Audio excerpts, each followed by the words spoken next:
Palestine, inshallah, will be free today, tomorrow, the day after. Eventually, it will, because a country that lives in a state of an ongoing crime like occupation, if it doesn't deal with it, it usually ends up engulfing it and destroying it from within. For example, like the United States, we had slavery. Slavery was wrong. We know it was wrong. Everybody knows it was wrong. You have 5 to 6 million people who are being shackled, beat up, and sold in markets like animals.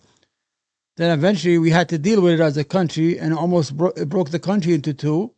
And they had a civil war for 4 or 5 years. 600,000 people died.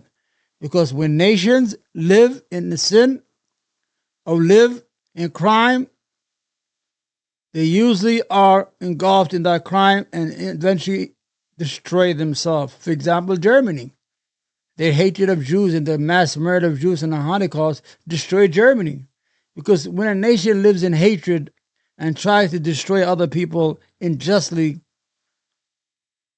it usually has a boomerang effect, a blowback, I don't know what you call it, that usually destroys that nation from within.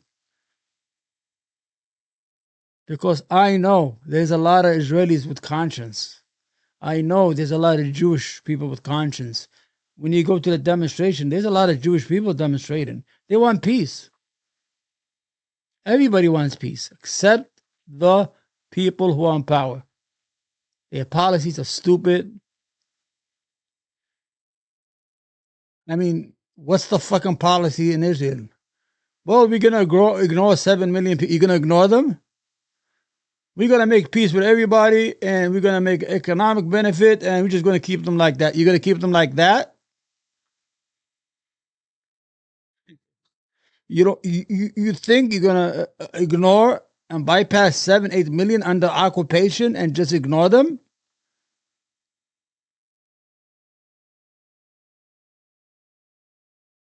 What we saw on 10/7, that was a deadly return of a false and flawed and evil policy by the Israeli right wing fascist government.